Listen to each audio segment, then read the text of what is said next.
Bintang 5 tersedia 10 kampus dengan lokasi yang strategis. Menyediakan banyak pilihan program studi.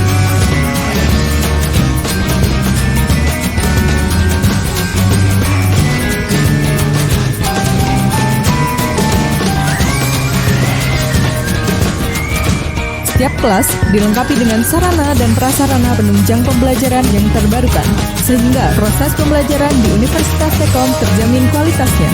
Tersedia kelas karyawan sehingga mahasiswa dapat kuliah sambil bekerja. Sistem mengajar dosen yang interaktif dan asik membuat suasana kelas pembelajaran lebih menyenangkan.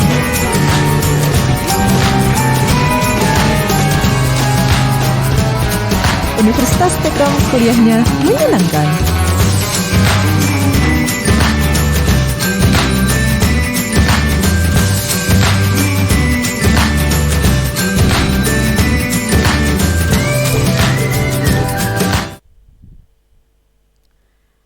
Oke, assalamualaikum warahmatullahi wabarakatuh. Masih bersama saya, Ibu Munifah, pada mata kuliah Akuntansi Keuangan 1. Oke, pada pertemuan ketiga, ini saya akan menjelaskan yaitu masih sama, yaitu mengenai kas ya. Pada pertemuan sebelumnya saya sudah menjelaskan mengenai apa itu petty cash atau yang namanya kas kecil. Untuk pertemuan ketiga ini saya akan menjelaskan yaitu mengenai kas bank. Karena pada masa sekarang ini banyak orang bahkan perusahaan-perusahaan itu semakin mudah untuk melakukan sebuah transaksi tanpa menggunakan uang cash ya, atau tunai. Dari penyimpanan uang orang-orang tersebut ataupun perusahaan yang ada di bank itu akan mendapatkan suatu keuntungan, yaitu berupa bunga bank ya. Semuanya itu bisa kita lakukan yaitu dengan adanya suatu bank. Bank ini akan memberikan suatu kemudahan bagi kita di dalam bertransaksi. Tetapi juga sedikit ya dihadapkan dengan yang namanya biaya administrasi. Semakin banyaknya suatu transaksi yang dilakukan oleh perusahaan, oleh orang-orang ya, mengakibatkan yaitu ketidaksamaan saldo kas perusahaan dengan saldo yang ada di bank. Untuk mengantisipasi atau untuk mengatasi masalah-masalah tersebut, maka dilakukan yang namanya rekonsiliasi bank.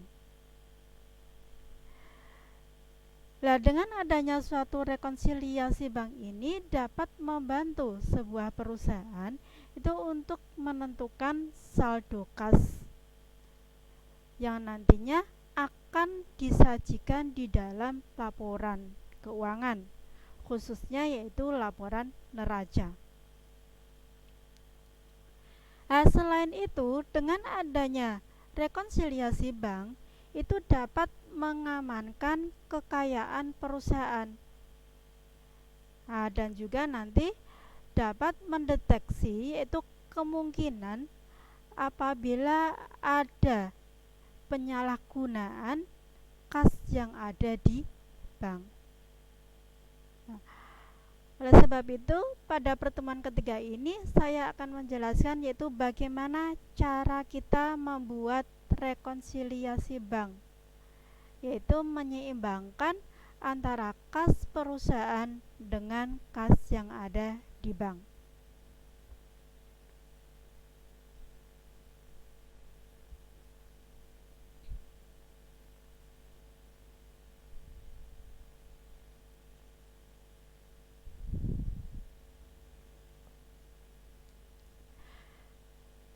Sebelumnya saya akan jelaskan dulu yaitu tujuannya Anda mempelajari yaitu materi rekonsiliasi bank ini. Yang pertama, supaya Anda itu dapat menganalisis yaitu akun-akun yang ada kaitannya dengan rekonsiliasi bank.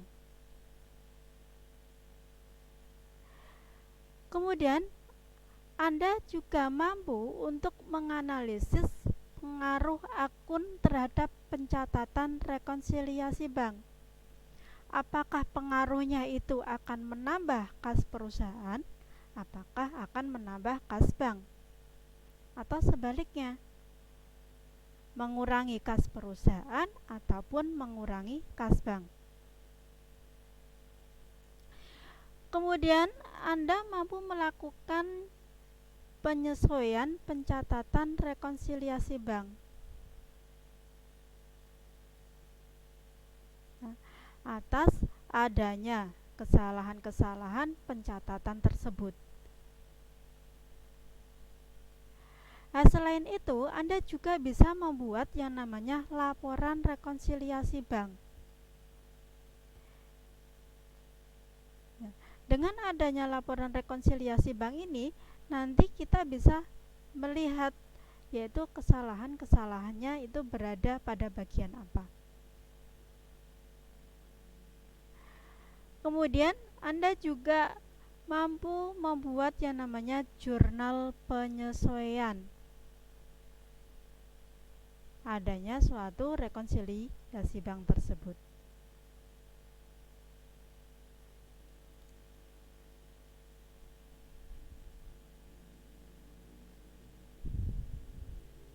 Ya.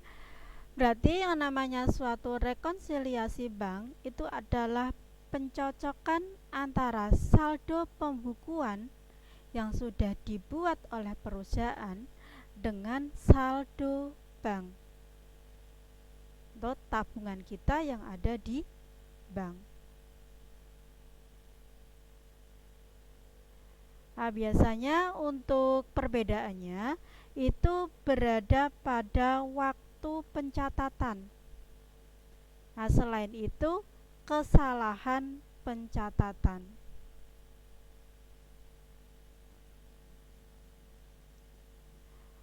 Nah, karena pada akhir periode biasanya bank itu akan mengirimkan yang namanya rekening koran bank.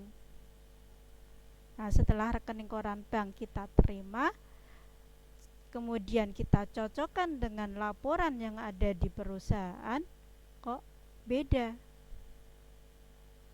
Nah, kemudian kita buat laporan rekonsiliasi banknya.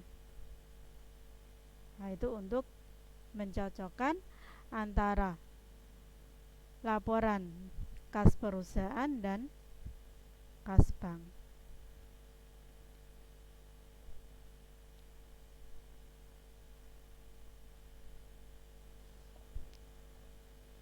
Lah, apa saja yang menimbulkan perbedaan tersebut? Hal yang pertama yaitu perusahaan itu sudah mencatatnya sebagai penerimaan uang, tetapi belum dicatat oleh bank.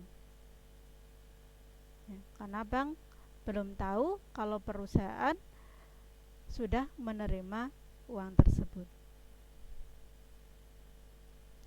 Kemudian bank telah mencatat sebagai penerimaan, tetapi belum dicatat perusahaan. Karena bank belum memberitahu perusahaan bahwa rekeningnya ada tambahan.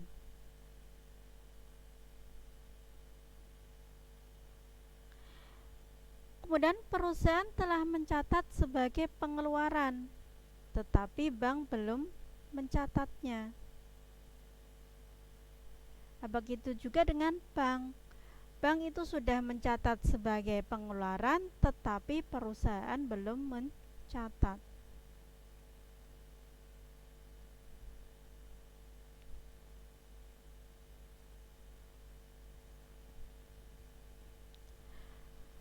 Oke, untuk elemen-elemen yang sudah dicatat oleh bank, tetapi belum dicatat oleh perusahaan. Yang pertama ada cek di tempat atau counter check.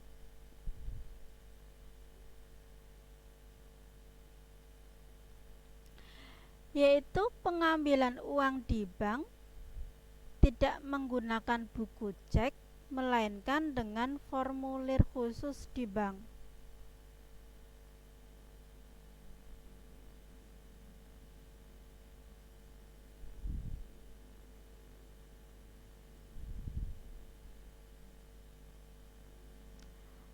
Nah, contohnya manajer bank ada ketemuan dengan klien, ya, dia tidak membawa cek, nah, tetapi dia butuh uang, ya. Nah, kemudian dia mengambil uang di bank tetapi dengan menggunakan formulir yang ada di bank tanpa menggunakan cek, dan formulir tersebut juga tidak dilaporkan di bagian keuangan. Nah, makanya bank sudah dicatat sebagai pengeluaran tetapi perusahaannya belum dicatat, belum tahu. Kemudian ada biaya jasa bank. Ini adalah sebuah biaya yang dibebankan kepada perusahaan oleh bank.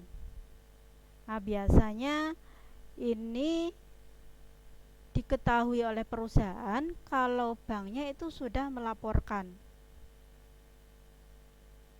Nah, contohnya perusahaan dibebani biaya administrasi bank, ya. Kemudian ada inkaso bank atau piutang wesel atau wesel tagih.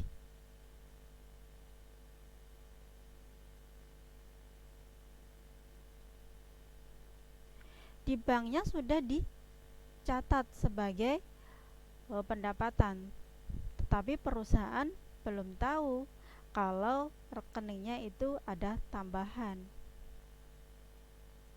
Kemudian adanya kesalahan pencatatan. Ini yang dilakukan oleh perusahaan.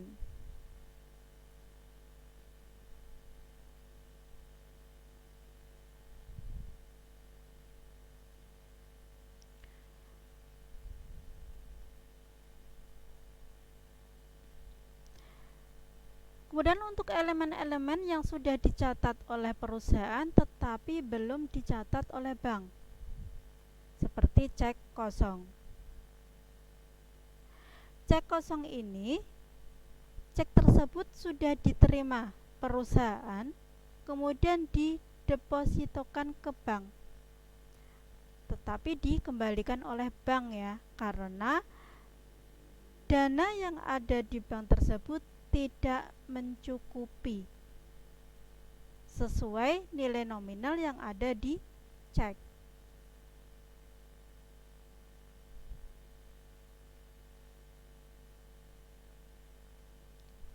Kemudian ada jasa giro.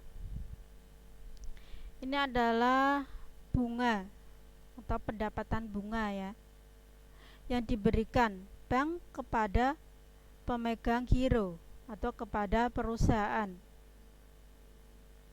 karena mungkin saldo rekening perusahaan tersebut yang ada di bank itu besar sehingga dia mendapatkan bunga dari bank. Kalau banknya belum lapor ke perusahaan, ya perusahaan belum tahu kalau dia menerima bunga dari bank. Kemudian kesalahan yang dilakukan oleh banknya.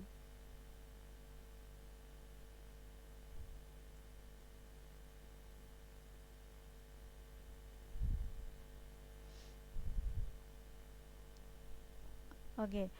Kemudian untuk penyebabnya dari perbedaan-perbedaan tersebut, pengaruhnya apakah menambah kas perusahaan, apakah mengurangi kas perusahaan, ataupun sebaliknya, menambah bank atau mengurangi bank. Yang pertama ada yang namanya simpanan dalam proses.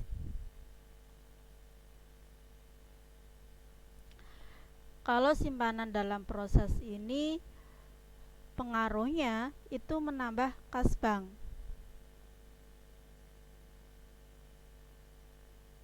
Contohnya, perusahaan dia ingin menyimpan uang di bank, sudah dicatat sebagai penyimpanan di laporan keuangan perusahaannya.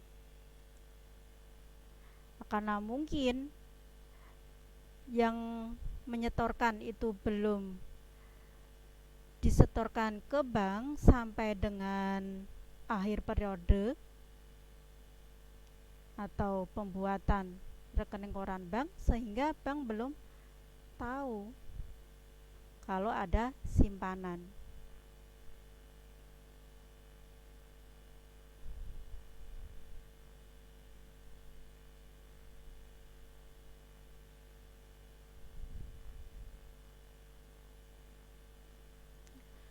Atau mungkin perusahaan sudah mengeluarkan uang untuk disimpan di bank. Contohnya kok tanggal 31.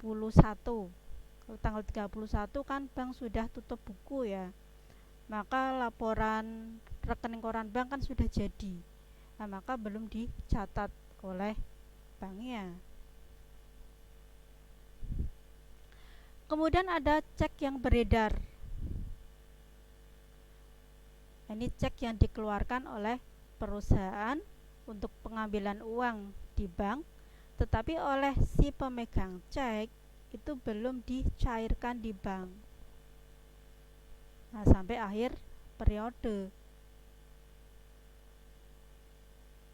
Sehingga di perusahaannya itu sudah dicatat sebagai pengeluaran, tetapi di banknya belum dicatat karena banknya belum menerima cek tersebut.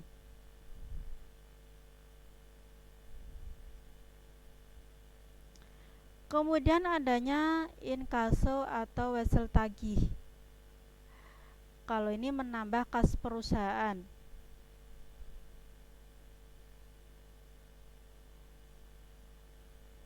Bank sudah berhasil untuk menagih piutang perusahaan kepada Tuan A. Berarti sudah masuk ke rekening banknya perusahaan tersebut. Tetapi kan perusahaan belum tahu kalau piutangnya sudah ditagihkan oleh bank kepada Tuan A tersebut.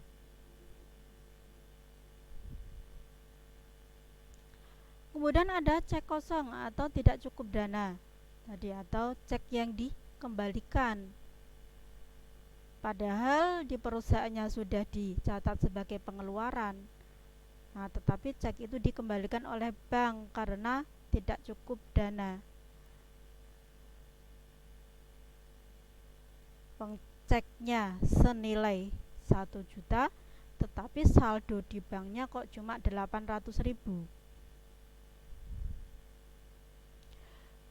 Kemudian ada cek di tempat.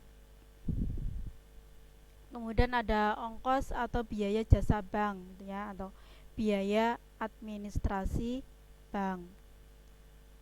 Berarti kan perusahaan harus membayar biaya administrasi tersebut, maka sifatnya mengurangi kas perusahaan. Kemudian ada jasa giro atau pendapatan bunga. Ini juga menambah kas perusahaan, karena kan perusahaan mendapatkan bunga dari bank.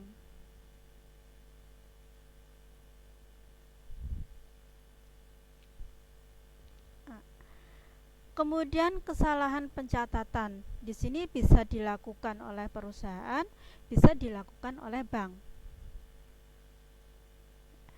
Yang dapat mengurangi kas perusahaan itu ada penerimaan dicatat terlalu kecil dan ada pengeluaran dicatat terlalu kecil. Penerimaan dicatat terlalu besar dan pengeluaran dicatat terlalu kecil. Contoh untuk penerimaan dicatat terlalu besar. Contohnya perusahaan kok menerima uang 500.000. Nah, tetapi dicatat sebesar 5 juta.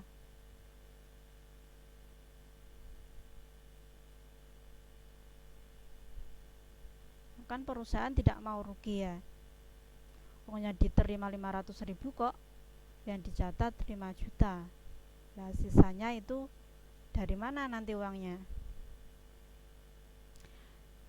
Kemudian pengeluaran dicatat terlalu kecil. Contoh membayar iklan. Membayar iklannya kok 500.000, tetapi dicatat sebesar 50.000.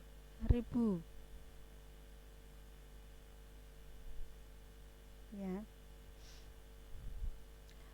Kemudian yang dapat menambah kas perusahaan itu ada penerimaan dicatat terlalu kecil dan pengeluaran dicatat terlalu besar. Itu ya biasanya terjadi di nolnya itu ya. Biasanya mau nulis 100.000 keliru 1 juta. Ya. Mau nulis 500.000 keliru 50.000, seperti itu. Begitu juga untuk kesalahan yang dilakukan oleh bank. Yang dapat mengurangi kas bank itu ada simpanan dicatat terlalu besar dan ada pengeluaran dicatat terlalu kecil.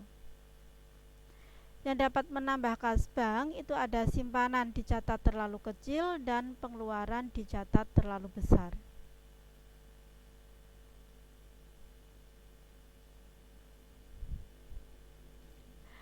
Nah, untuk bentuk dari rekonsiliasi bank itu ada 2 bentuk. Ada bentuk vertikal dan ada bentuk horizontal. Nah, sama seperti laporan neraca ya. Kalau yang vertikal berarti atas bawah, kalau yang horizontal kanan kiri. Berarti kalau yang bentuknya vertikal, untuk saldo kas perusahaan itu berada di atas, untuk saldo kas bank itu berada di bawahnya. Nah, ini ya. Ini yang dapat menambah kas perusahaan apa saja ya. Berarti yang pertama saldo kas menurut pembukuan perusahaan sebelum rekonsiliasi. Itu berapa? Kemudian ditambah dengan hal-hal yang dapat menambah kas perusahaan dan dikurangi dengan hal-hal yang dapat mengurangi kas perusahaan. Nah, kalau ada kesalahan pencatatan, nanti yang dicatat di dalam rekonsiliasi bank adalah selisihnya. Contoh, mengeluarkan uang 5 juta, tapi yang dicatat 500.000. Maka nanti yang dimasukkan di dalam rekonsiliasi bank yaitu 5 juta dikurangi 500.000. Ya, bukan angkanya tapi selisihnya. Itu kalau ada kesalahan pencatatan. Begitu juga yang dilakukan oleh bank. Itu ya. Ada koreksi pengambilan nasabah dicatat terlalu kecil atau koreksi penyetoran nasabah dicatat terlalu besar, itu nanti yang dicatat adalah selisihnya di sini. Kalau ada kesalahan pencatatan.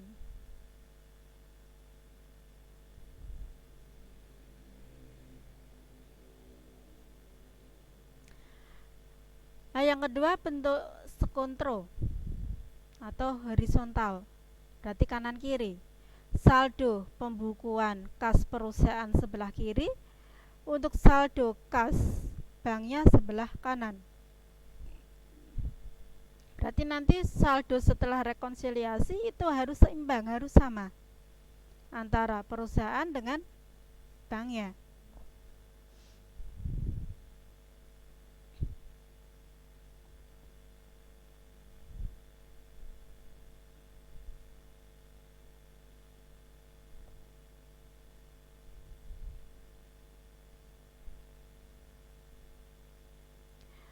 Nah, ini untuk jurnal penyesuaiannya.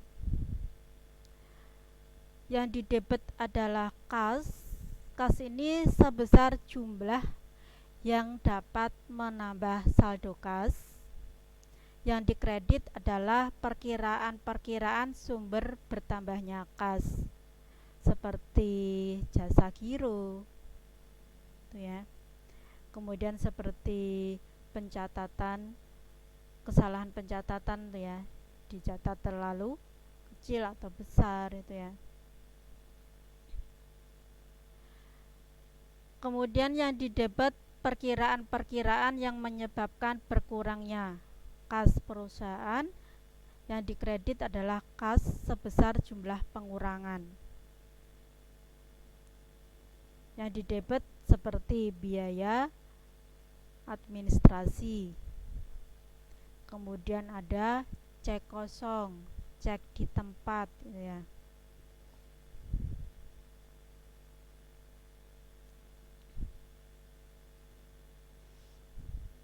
Berarti untuk jurnal penyesuaiannya ini hanya yang ada di kas perusahaan saja yang dibuat jurnal penyesuaian.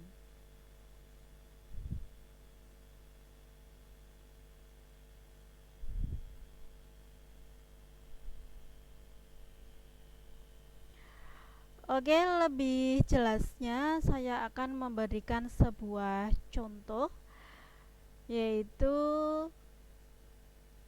ada saldo menurut kas perusahaan dan saldo menurut kas bank. Nah, di sini pada tanggal 31 Agustus 2020, saldo rekening giro miliknya PT Rian Arta pada Bank Nusantara menurut buku perusahaan itu 12.300.000. Tetapi menurut rekening koran banknya itu 12.250.000. Ini ada selisihnya 50.000 ya. Nah, setelah diadakan penelitian, ternyata ada hal-hal yang menyebabkan perbedaan tersebut.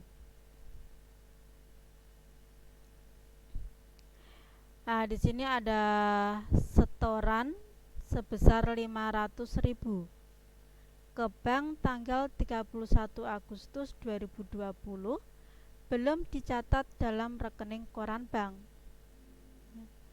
Karena penyetorannya itu pas tanggal 31, maka bank kan sudah tutup buku, sudah dibuat yang namanya rekening koran bank. Nah, jadi setoran tersebut belum masuk ke penyetoran bulan Agustus.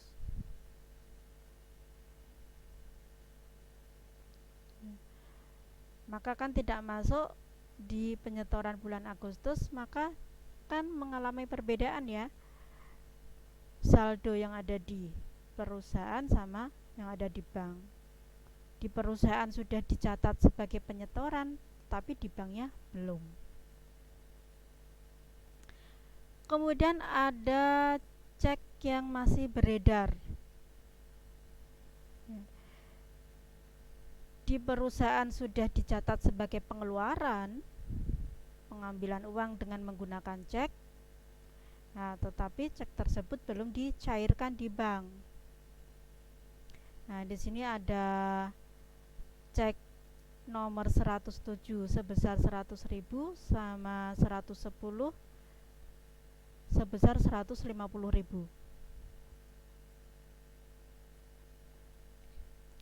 Kemudian ada nota debit bank untuk biaya administrasi bank. Berarti kan perusahaan dibebani biaya administrasi 15.000. Nah, 15.000 ini belum dicatat dalam buku perusahaan. Karena kan banknya baru memberitahu perusahaannya itu pada akhir periode, pada saat pengiriman rekening koran bank. Kemudian ada nota kredit bank untuk pemberian bunga saldo giro. Itu juga belum dicatat di buku perusahaan.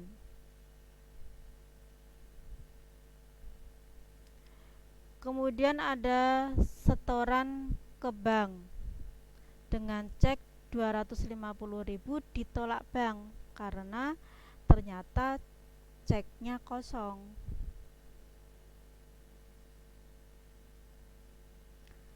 Kemudian ada penagihan wesel yang dilakukan oleh bank tanggal 30 Agustus sebesar 100.000 belum dibukukan oleh perusahaan. Kemudian pembayaran hutang kepada PT Lili Chandra tanggal 29 Agustus sebesar 230.000 oleh perusahaan tapi keliru dicatat 320.000. Pembayaran hutang berarti kan pengeluaran ya. Pengeluarannya dicatat terlalu besar. Padahal kan mengeluarkan uangnya 230.000, tetapi dicatatnya 320.000. Nah, seperti Ibu biasanya untuk kekeliruan atau kesalahan dalam pencatatan. 230 dicatat 320.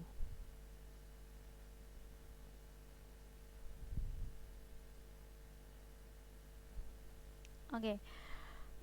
Di sini saya akan menggunakan yaitu yang bentuknya vertikal.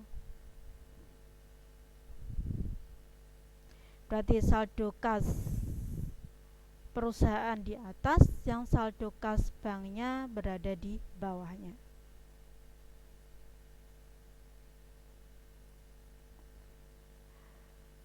Oke.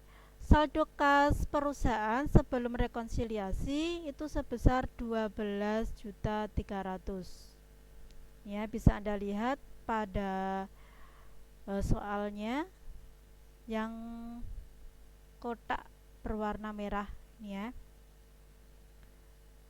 Nah, ini kan untuk saldo perusahaannya 12.300 ya. Kemudian yang menambah kas perusahaan,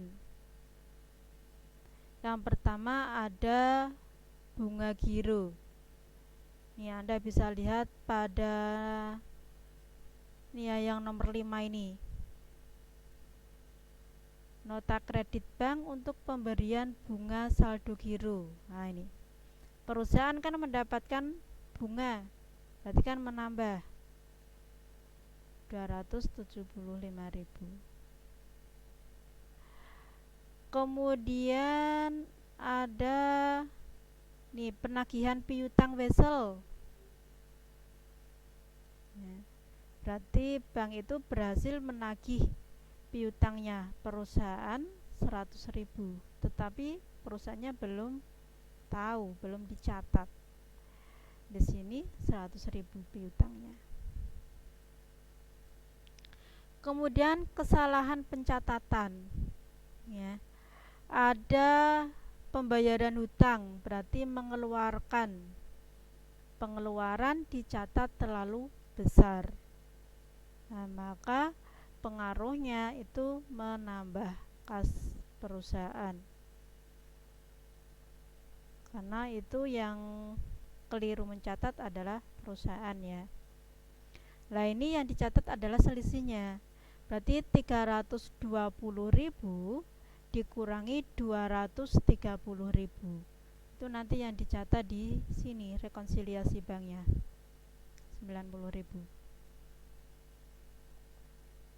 Ya, setelah ditotal, totalnya 465.000. 12.300 ditambah 465.000 yaitu 12.765.000. Kemudian yang mengurangi kas perusahaan ada biaya administrasi bank ya, 15.000 yang nomor 4 ini. Kemudian ada cek kosong Yang nomor 6 ini ya, 250. Berarti ini ya 12.765.000 dikurangi 265.000. Dari biaya administrasi 15.000 ditambah cek kosongnya 250.000. Nah, berarti untuk saldo kas perusahaan setelah rekonsiliasi itu 12.500.000. Nah, kemudian untuk yang miliknya bank. Yang miliknya bank sebelum rekonsiliasi itu saldonya 12.250.000 ini.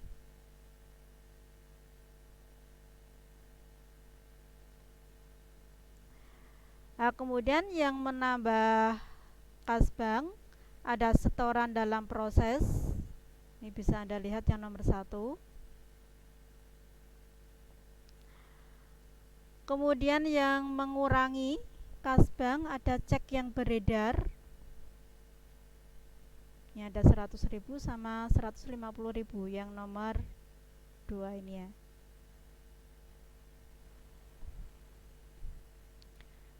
Maka saldo kas sebelum rekonsiliasi 12.250.000 ditambah setoran dalam proses 500.000 berarti 12.750.000 dikurangi dengan cek yang beredar 250.000 ya, pas ya 12.500.000. Berarti sama nanti saldo kas perusahaan setelah rekonsiliasi dengan saldo kas bank setelah rekonsiliasi.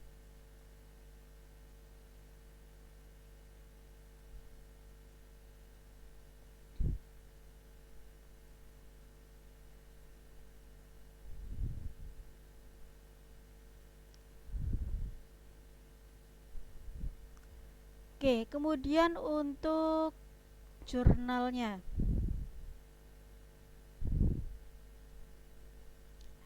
Nanti yang dibuat jurnal cuma miliknya yang kas perusahaan. Nah, yang pertama yaitu kas sebesar jumlah yang menambah kas perusahaan. Berapa? Yaitu 465.000 yang ini.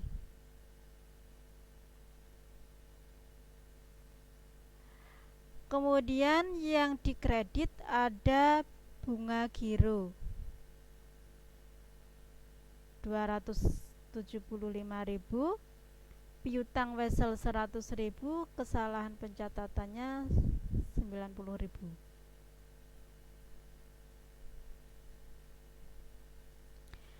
Yang kedua yang didebet adalah biaya administrasi bank dan cek kosong. Biaya administrasinya 15.000 tuh ya. Kemudian untuk cek kosongnya 250.000.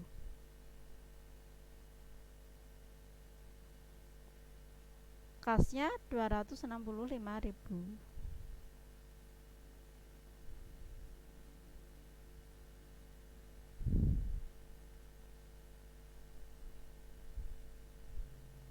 Nah ini ya, 15.000, 250.000.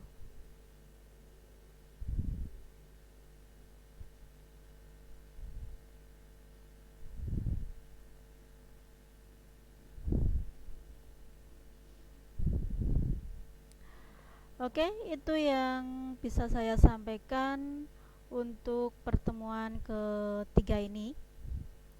Oke, kalau ada yang ingin ditanyakan, Anda bisa tanyakan di grup WA ataupun di Siakat. Saya akhiri untuk pertemuan 3 ini. Wassalamualaikum warahmatullahi wabarakatuh.